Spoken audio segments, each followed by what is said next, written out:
Hello again, gamers. Welcome back to the Board Game Captain. I'm the Captain, and today I'm going to be reviewing and showing you how to play and talking about tactical tech. So I want to give a big thank you to the company Tech Tight Games, as well as the designer Jake Wibble for sending me this copy of Tactical Tech to check out and play and review. So big thank you for this review copy. All right, so before I get too into this, I want to say I've got a ton of links in the description down below that you can check out at your leisure. There's a link to BoardGameCaptain.com, which is a great hub for all things Board Game Captain, and Lynn and I have started doing some semi-regular blog posts over there. There's also a link to my Teespring store if you'd like to get yourself some cool Board Game Captain merch, t-shirts, mugs, etc. And there's a link to my Patreon if you're in a position to and would like to support the channel. I'm also going to put a link to some places, of course, that you can buy Tactical Tech to check out in the description down below. So Tactical Tech is listed as for 2 to 4 players, ages 12 and up, and for 90 to 120 minutes. So let's start there. Now for the 2 to 4 players, yes, this does play at 2, 3, and 4 players, but I like it best at 2. And the reason is it really plays well as a heads-up kind of strategy game, whereas at 3 players or 4 players, if you're not playing a team game, there can definitely be player elimination, and that can be an issue. I'm not a big fan of player elimination, especially for a game that is listed as 90 to 120 minutes. Because for a game that long, player elimination can really be a problem. And 90 to 120 minutes can be a realistic amount, though there is the fact that if you definitely feel like you're going to lose, you can forfeit in this game. That is the option. And in 2-player games, that can really bring the time down, because once it's obvious that one player is winning, you can just say, let's clean up and play again. And that is pretty cool. Now, ages 12 and up, I do agree with that. Even though there's a fair amount going on in here, the rules are not overly complicated, and I think a 12-year-old would understand it. So let's have a look at what comes in the box for Tactical Tech. So you've got the rule book. The rule book is pretty darn good. It's full color. It's got lots of diagrams that explain everything, and it's not very long. This game is a lot lighter than I was thinking it would be. It's only 7 pages. So this was actually very quick and easy to learn how to play. There's more complexity added in the situations that come up in the game itself, but the rules are actually fairly easy. And it has a lot of interesting and good things in here, like showing you some suggested setups for boards, while also telling you that you can then later come up with your own setups for the boards. So the board tiles are these 2-sided mirror image tiles that you are going to set up for playing the game of Tactical Tech. I do very much like the artwork on them. They look really cool. We've got a bunch of cardboard standees and little plastic bases for them. You're going to see more of these out on the table, but I'm just going to show you quickly.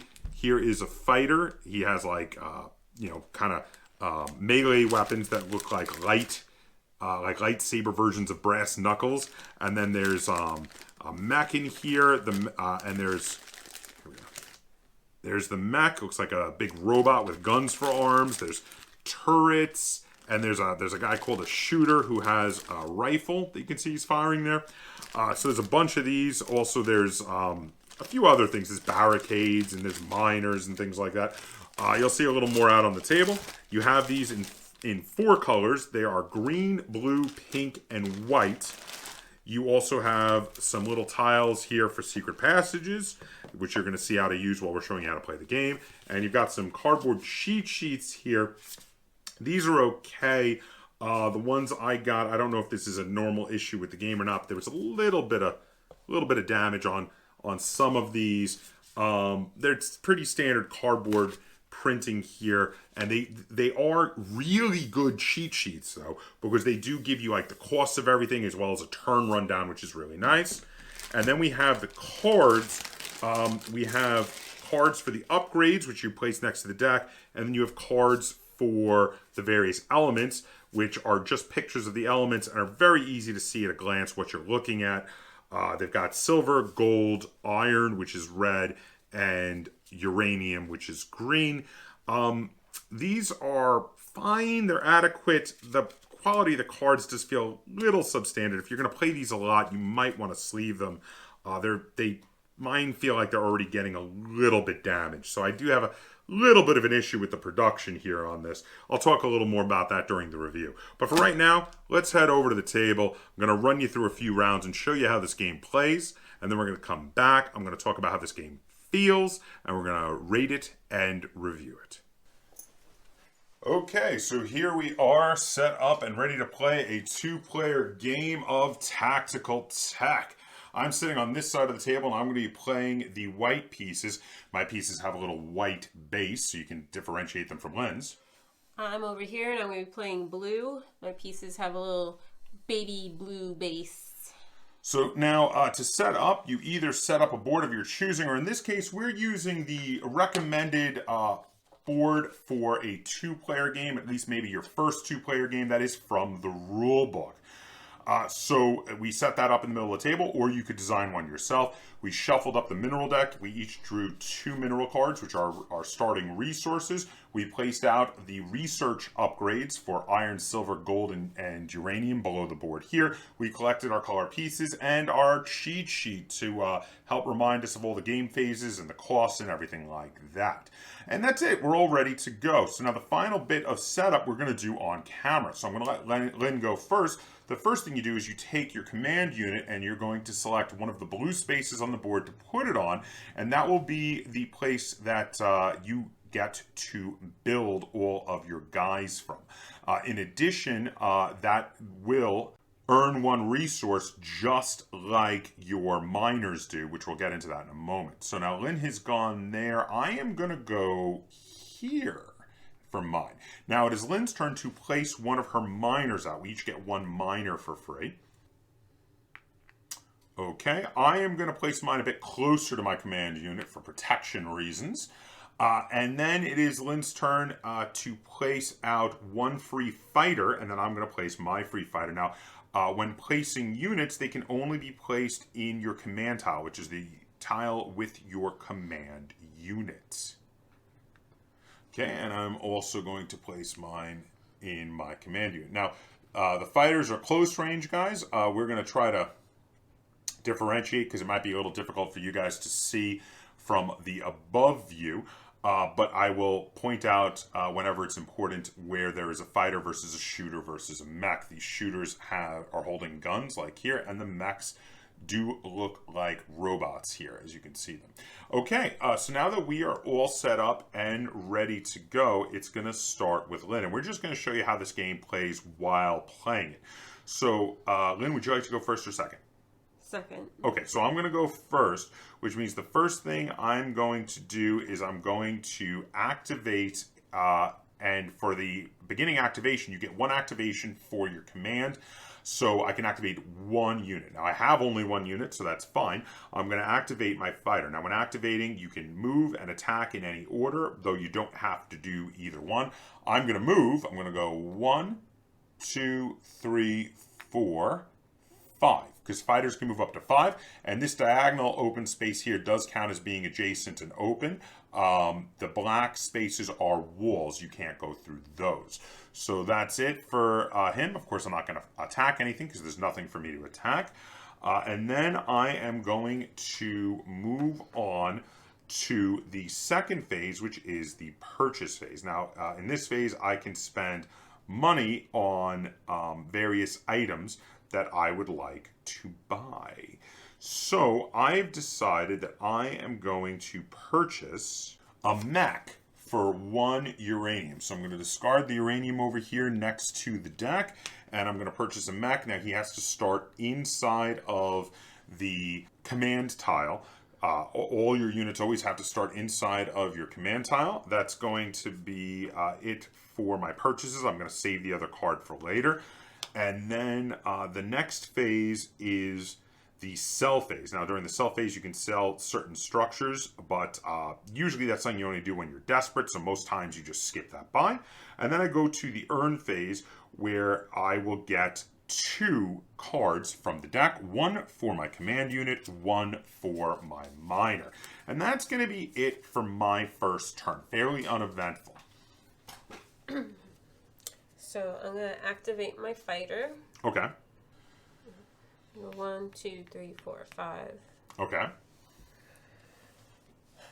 And then I'm going to go to my purchase phase. I'm going to purchase a second miner. Okay. I have two. 2 iron. Well played. So where are you gonna? So you're gonna put the miner then with the fighter, or yeah? Yes. Okay. Very nice. Anything else? No. Okay. So I'm going to go right to Urn so I get 3 cards. Correct. Which that is a really good start on the action here, because Lynn is earning big on her very first turn. Well played. Okay, so my turn. I do feel a little bit of the pressure on here now. So the first thing I'm going to do is an activation. I'm going to activate my mech. My mech can move 3 spaces, so I'm going to go 1, 2, 3. I do feel that this is a fairly well defended room now. And then I'm going to move right on to my purchase phase, and I also am going to buy a miner in my very well defended room, because I do have 2 iron now. I did not have it in the first round, unfortunately. And I'm going to place it in the room that I just thoroughly took control over. That's going to be really it for me. So I'm going to go right on through to the Urn Phase, where I also will now get to draw 3 cards. I'm going to play a special card. Okay. It says during your activation phase, pick up an unoccupied tile of your choice, rotate or flip it, and set it back down. Okay, so, wow. I'm going to choose this one. Okay, so what are we doing to it? You're obviously needing to make things a little more open. Oh, so you can go into that tile. You're going to make it so you could walk in there, huh?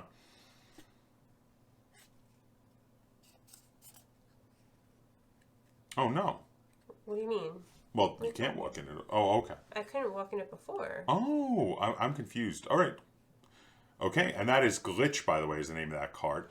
So now this card, Glitch, this special card, can be played for its ability, or as you see, it has the iron background. It can also just be played as an iron resource if you want. Okay, so what else are you doing? And then I'm going to activate my fighter and go 1, 2, 3, 4, 5, and attack the mech. Those fighters are so fast. All right, so now there is no chance of failing. If you in this game, the attack is done in a fairly almost abstract strategy method. If you can make the attack, you do it and you kill the enemy. So now Lynn has just killed my mech, which a minute ago it looked like I had overwhelming force here, but now I'm in trouble. And then I'm going to go to purchase phase. You might want to get some more units too. Yeah, I'm going to use a gold to purchase a shooter. Nice. So he can go anywhere in your command tile. Where are you going to put him? Oh, okay. Anything else? Yeah, I am going to purchase something else. Okay. I'm going to use a silver to get a turret. Oh, so now it can be placed anywhere you already have any structure or unit. So you could place it to protect one of your miners, for instance, or in your home. So like right there is fine. Okay, so that's a little frightening, actually. Well played. Well played, putting that turret there. Very nice. And then I'm going to go to the urn. It's still 3 cards, right? Yes, you were still at 3. Okay, so, wow. Yeah, that was a little rough for me there. So I'm going to, let's see. First thing I'm going to do is I'm going to activate, and I'm going to move my fighter 1, 2, 3, because I don't want to get shot by the damn turret that just showed up there. Now, for line of sight purposes, you can only shoot in straight lines up to your range away. In the case of turrets, they have a range of 5, which is huge, but over here is just out of its line of sight because it can shoot diagonally straight, which would be along this row here, but not there. Then I'm going to do my attack, and I'm going to take out Lynn's fighter that was invading my room there. So that turret, though, is going to be a pain for moving into that room and trying to take out that miner in the future. So that definitely will be a problem for me. I can see that already now. But also, I'm going to need more units. I'm going to need stuff, to get going here. So the first thing I'm going to do, I'm going to buy another mech to replace the one that got destroyed. But I decided, you know what? I'm going to put him over here because I'm going to try to get him going in the other direction. Then I am also going to spend 2 iron, including this glitch card as an iron to buy a research upgrade. I'm going to buy the iron research upgrade, which costs 2 iron, as shown on the top of the card. And what all this does is it gives you an extra activation. So from this point on, in future rounds, I'll be able to activate 2 units, which is really nice because I do, in fact, now have 2 units. And then also, because I'm worried about Lynn finding a way to take out my fighter, which is very likely, I'm going to buy another one with this silver here. So I'm going to buy another fighter, and I'm going to put him in a backup position for my first fighter towards possibly moving into that room in case that fighter gets taken out. And then I'm going to move on to my Urn Phase, where I also am currently earning 3 of the cards. How far? Let's see. Shooters can move 4 and attack 3. Yeah, which I think you'll be able to kill my fighter. 3, 4. And then, am I 3 away? You're 4 away. Oh, and you only attack up to 3? I'm just out of range. I'm going to activate my shooter. Okay. And he's just going to move 1, 2, 3, 4. Nice. Good position to be, covering the room. And then I'm going to spend a... What's the green one? Uranium. A gold, a uranium, and an ore to get an advanced miner. Ah, so now that is an upgrade to the miner, which means that now the miner will produce 2 resource cards, not 1. And also, if that miner gets attacked, instead of just being destroyed, it will destroy its upgrade first, and then later will actually, if it gets attacked again, will then destroy the miner. So, very cool. Very well played. Anything else to do? No, I'm just going to get my 4 cards now. Yes, and well played to get the 4 cards. Well done. Yowzers. And that room is very well covered, so that is a bit of a pain for me at the moment, for sure. I'm going to activate the fighter that's over here, and I'm going to go 1, 2, 3, 4, 5, and I'm going to attack Lynn's shooter to take him out. I would have preferred to have reduced her capability for making money, but then if I did that, I would have been just dead on my turn. This way, I'm not in the line of sight of her turret, and I've taken out her mobile gun in that room, which means now I can, in future turns, as long as she doesn't come right back in and kill me, which she can at the moment because she doesn't have another unit out there, in future turns, I can start attacking that miner at my leisure. Now, I do get 2 activations, though, because I have the iron research, so I'm going to activate my mech. Now, mechs are a bit slower. They only move 3 squares, but they have a range of 4 squares, which is pretty great, and they also can be upgraded with shields, which means they can take an extra hit if they have a shield on them. So for right now, I'm just going to move my mech as 3 squares. I'm going to go 1, 2, 3, and move into this room here. Now that I'm done with my 2 moves, I'm going to move on to the purchase phase. And in my purchase phase, I'm not going to purchase anything. I'm just going to save my money and skip along to my Urn Phase, where I get 3 resources. There is no max hand size because I'm saving up for some specific things. And then I'm going to be done with my turn. Okay. I'm going to play a special card, Secret Passage. During your activation phase, you place the passage tile, which are these, on the Secret Passage square, which are these little red ones. And the Secret Passage square has to be adjacent to a piece you own, and then that becomes a floor square. So where you open the Secret Passage? I'm going to open it right here. Oh, okay. All right. Very nice. Now, you don't have any guys to activate. No. Are you doing anything else in your activation phase, or? I don't think so. Okay, so I'm going to spend 2 ore to build 2 barricades. They cost iron. They cost 1 iron each.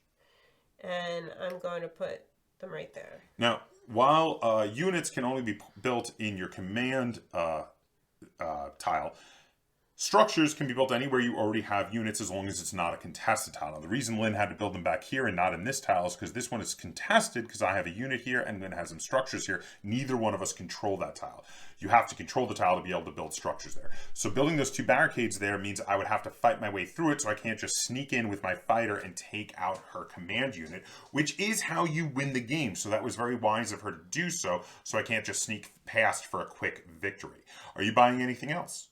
No. Okay, so saving that last card? Yeah. All right, so in which case, are you just going to take your 4 cards? Yes.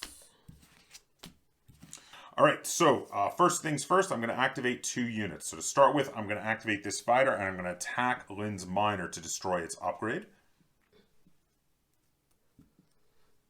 And I'm not going to move him. I'm just going to keep him exactly where he is. Then second, I'm going to activate this fighter here, and I'm going to go 1, 2, 3, 4, 5, and I'm going to attack the gun turret to destroy it as well.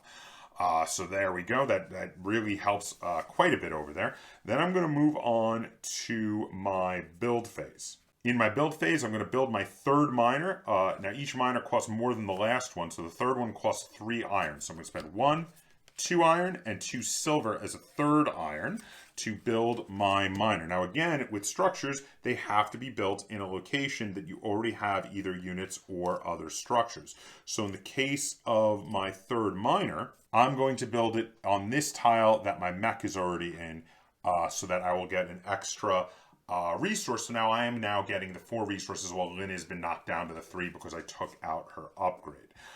In addition, I still have 2 more resources here, but I'm going to bank them. I'm going to hold on to them for a future round, and then I will go to the Urn Phase, where I will get my 4 resources, 1 for each of my 3 miners and 1 for my command. 1, 2, 3, 4. And then it is Lynn's turn. Okay, I don't have anything to activate. Correct. So I'm going to go straight to purchase. Mm-hmm. And I'm going to purchase, I'm going to use a gold to purchase a shooter. Okay. And I'm going to put him there. Fair enough. And I'm also going to use a silver to purchase a fighter. Ah, very good. And he's going to go there. Okay. And that's going to be it. So I'm just going to get my 3 cards. On my turn, I'm going to activate this fighter here, and he's going to move 1, 2, and attack that barricade to clear a path into Lynn's room there. And then I'm going to activate this fighter here. I'm going to go 1, 2, 3, 4, and he's going to attack the miner and cut into Lynn's funds. Those are my 2 activations that I could do. Again, I get the second one because of the iron research.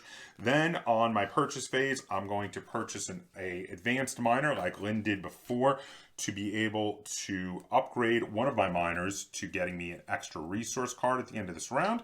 And I'm going to pay for, with 1 uranium, a force field for my mech. So now my mech can take a hit before being destroyed. The first hit it takes will only destroy its force field. And then I'm going to move on to the earning phase, where now I am getting 5 cards because I upgraded that miner. And now it is Lynn's turn. I did open up a hole into her command tile, but she does have guys right on the other side of it, which means if she plays this right, she might be able to do a lot of damage to me. And that is how you play a game of tactical tech. So as you can see, you have to manage your upgrades and get upgrades to be able to improve some of your units, as well as getting more activations. Every upgrade gives you an extra activation. The silver, gold, and uranium upgrades will also give you extra abilities to some of your units.